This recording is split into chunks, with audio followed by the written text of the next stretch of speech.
और इस खित्ते में अमन कायम हो। आज भी भारत से कहता हूं कि पाकिस्तान अमन चाहता है। एक बार फिर से प्राइम मिनिस्टर ऑफ पाकिस्तान अमन के ख्वाह हैं। ऐसा लगता है कि एक न्यूक्लियर स्टेट होते हुए आप अमन की मिन्नतें तरले कर रहे हैं। हमें किसी से अमन की मिन्नतें तरले करने की जरूरत नहीं है। हम अपने आप को ताकतवर करके अपनी इकोनॉमी को स्टेबलाइज कर लेना तो भारत खुद भागता भागता नहीं पता कि मोदी जो है वो कितना ताकतवर आदमी है। कोरोना छोड़े जी आप, बहुत बुरा हाल होगा कोरोना उसका, लेकिन वो अपना काम कर रहा है। उसने वादा किया था कि कश्मीर भारतीयों का होगा और वो जमीन वहां बेच रहा है। बेइज्जती होगी इंटरनेशनली, सारे पाकिस्तानियों की बेइज्जती हो रही है। आई वुड से बड़ी इंसल्टिंग चीज है। कश्मीरियों की बेइज्जती हो रही है जो बेचारे वहां पर नस्ल दर नस्ल मर रहे हैं। नमस्कार दोस्तों, मैं हूं गौरव। पाकिस्तान के प्रधानमंत्री इमरान खान ने अपने हालिया बयान में भारत से दोस्ती करने की बात कही है, मगर उनके इस बयान पर पाकिस्तानी मीडिया कुछ खास खुश नहीं है और अपने प्रधानमंत्री को नसीहत देते हुए दिखाई दिए हैं। आप इस वीडियो में देखेंगे कि किस तरह से पाकिस्तानी मीडिया अपने प्रधानमंत्री के बयान पर भड़का हुआ है। तो चलिए देखते हैं इस वीडियो को। और हाँ, हमारी आने वाली वीडियो के लिए चैनल को सब्सक्राइब करके बेल घंटी को ऑन कर लें, इससे हमारी आने वाली वीडियो का नोटिफिकेशन आप तक सबसे पहले पहुंच जाएगा। तो चलिए देखते हैं इस क्लिप को। अनिका, भारत की ये नेगेटिव एक्टिविटीज रुकने का नाम नहीं ले रही हैं, पैदर पे आने वाले बयानात, लेकिन हमारी तरफ से फिर भी अमन की ख्वाहिश।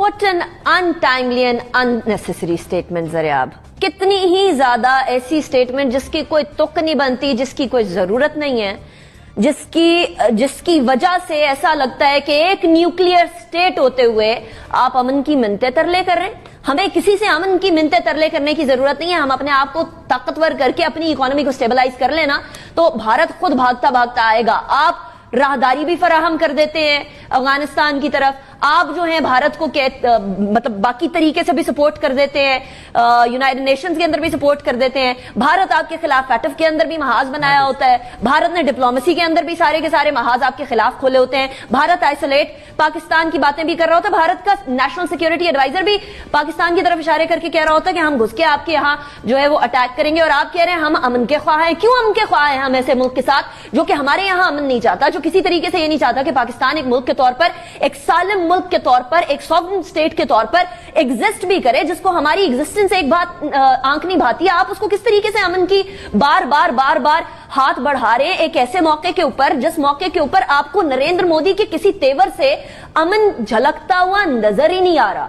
तो या तो वजीर आजम साहब बहुत भोले हैं या उन्हें बड़े बुरे तरीके से जो है वो गाइड किया गया, मिस गाइड किया गया है। अपने ही SAPM, अपने ही जो उनके मुशीरान वजीरान है जिसकी बुनियाद के ऊपर वो आज भी अमन का राग अलाप रहे हैं। और स्पेशली कंसिडरिंग द एनवायरमेंट जो कुछ पिछले अरसे के अंदर हो रहा है, वहां हम लोगों को मालूम है पाकिस्तान स्टॉक एक्सचेंज, हमारे नेशनल सिक्योरिटी एडवाइजर ने क्या बात बताई, Pakistan stock exchange, Chinese engineers जो गवादर के अंदर निजी होटल के अंदर अटैक हुआ था, पाकिस्तान के अंदर मौजूद चाइनीज काउंसुलेट के ऊपर जो अटैक हुआ था, ये सारे किसने कराए थे? भारत ने नहीं कराए थे।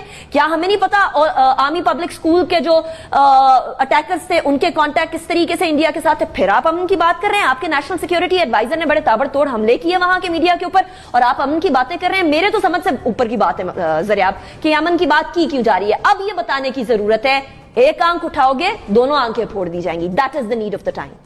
जुनैरा, क्या मैसेज हमें देना चाहिए? लेकिन अगर हमारी तरफ से ये मैसेज जा रहा है कि हम अभी भी अमन चाहते हैं तो क्या रिस्पॉन्स मिल सकता है हमें? बेइज्जती होगी इंटरनेशनली, सारे पाकिस्तानियों की बेइज्जती हो रही है। आई वुड से बड़ी इंसल्टिंग चीज है। कश्मीरियों की बेइज्जती हो रही है जो बेचारे वहां पर नस्ल दर नस्ल मर रहे हैं, जिनकी औरतें महफूज नहीं है, जिनके बच्चे, क्या वो तस्वीर प्राइम मिनिस्टर भूल गए हैं जिसमें वो बच्चा अपने दादा की लाश पे बैठा हुआ था और उसने खुद विटनेस किया कि उनको गोलियां मारी गई हैं? मुझे नहीं पता, this was totally uncalled for. किस माइंडसेट में वजीर आजम ने ये बात कही है? थोड़े दिन पहले ही हमारे वो जो मोईद यूसुफ हैं उन्होंने बड़ा एक अच्छा मशरूत सा पैकेज दिया जिसमें कुछ डिग्निटी नजर आई हमें कि आपने भी ऐसी बात की है उनके साथ जिसमें आप डिफेंसिव पे नहीं हैं। हम हमेशा डिफेंसिव पे होते हैं। I don't understand why.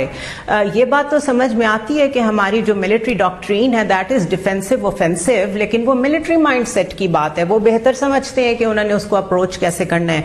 Political mindset तो आपको हमेशा ऑफेंसिव रखना चाहिए। ऐसे रूथलेस दुश्मन दुश्मन के खिलाफ, जो ना बच्चों की कोई कदर करता है, ना वो बूढ़ों को देखता है, ना मस्जिदों को देखता है, ना मंदिरों को देखता है, वो हर चीज स्टेक पे लगाने को तैयार है। तो वो तो गैर इंसानी फेल करने वाले लोग हैं। आप किस तरह उनको रोज अमन की बात कर रहे हैं? उनको तो ईंट का जवाब पत्थर से देना चाहिए।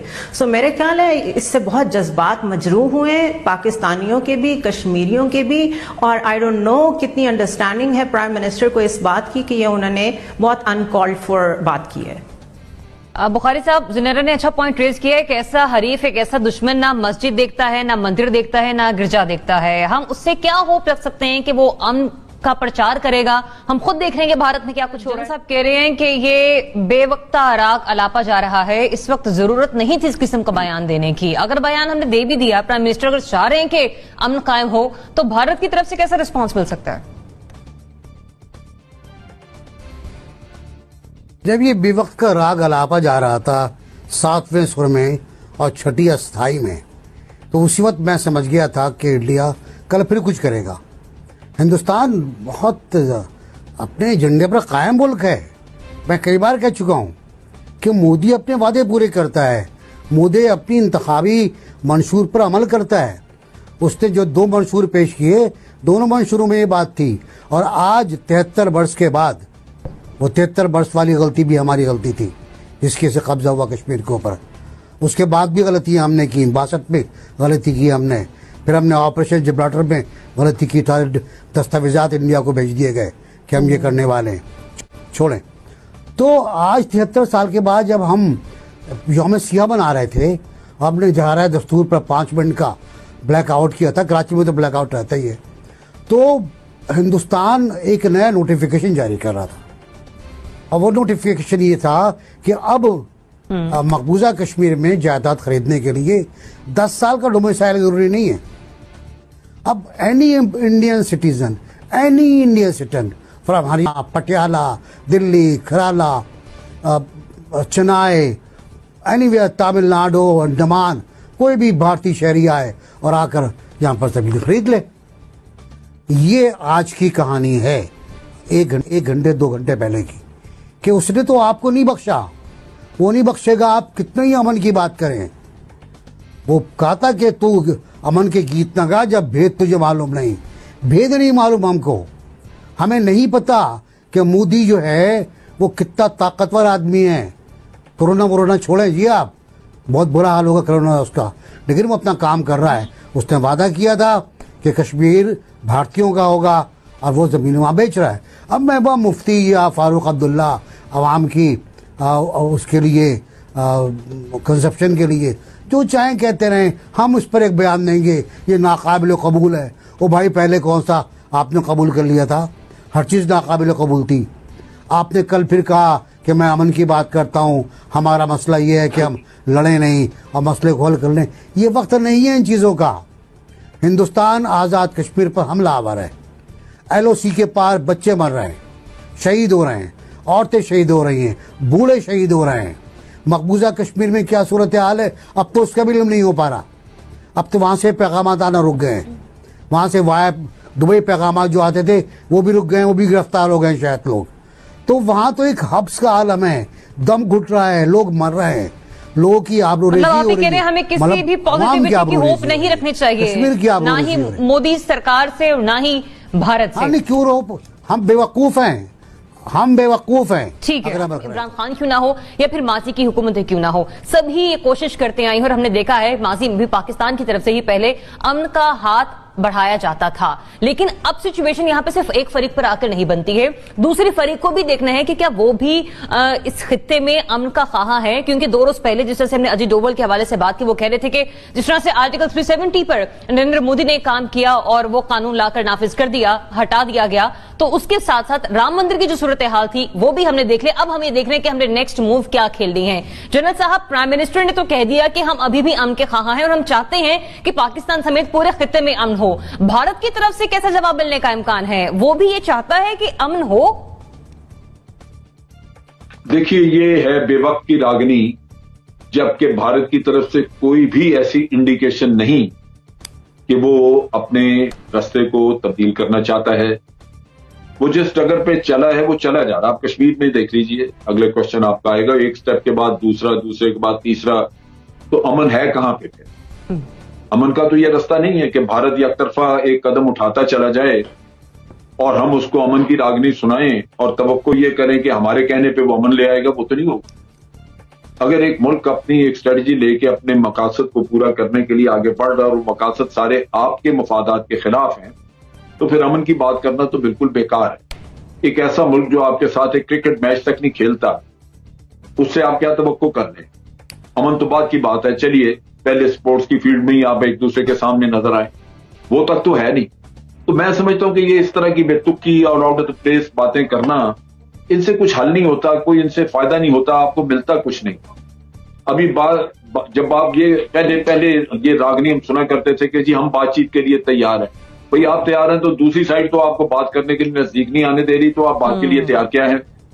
वो हमें कश्मीर से, मुझे याद है कि मुझे इवन बाकी तो छोड़ें, अली गिलानी साहब ने प्रोग्राम में मेरे साथ बात की तो उन्होंने मुझे कहा जी कि आप क्या रोज बात करते रहते हैं कि हम बात करने के लिए तैयार हैं, आप यूं लगता है जैसे आप इनकी मेहनत कर रहे हैं, आप क्यों नहीं अपने आप को मजबूत बना के बात करते हैं?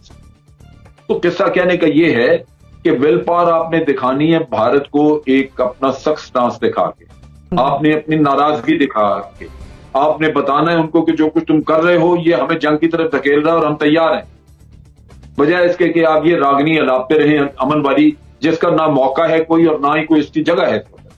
तो मेरा ख्याल है कि ये बिल्कुल बेकार सी बात है, इस पे बात इंसान क्या करे। असल चीज वो है कि जो भारत आज कर रहा है उस पे आप उसको एहतजाज करें, रिजेंट करें और दुनिया में जाके बताएं कि ये जो कुछ करते जा रहे हैं अमन को बर्बाद करने की बात कर रहे हैं, इनको ले लेंगे, लेकिन अगर अमन दुनिया को चाहिए तो फिर भारत को कहें कि वापस आए अपने कदम। तो ये कुछ और बातें करते हैं जिसका कोई मेरा नहीं ख्याल के कोई ताल्लुक और रब्त होता है उस बात से और मौके से या इस मसले से जो हम आज दो चार हैं। सो गाइस, जैसा कि आपने देखा कि किस तरह से पाकिस्तानी मीडिया भड़का हुआ है इमरान खान के बयान पर, और शायद यही कमी है पाकिस्तानी मीडिया में कि वो कभी भी नहीं चाहता कि पाकिस्तानी शांति की राह पर चले, और यही कारण है कि आज पाकिस्तान दुनिया भर के देशों में अलग थलग पड़ा हुआ है। आपको इस मैटर पे आपका क्या विचार है, हमें कमेंट बॉक्स में लिखकर जरूर बताइएगा। अभी के लिए मुझे दीजिए इजाज़त, फिर मिलेंगे एक नई और इंटरेस्टिंग वीडियो के साथ। धन्यवाद, जय हिंद।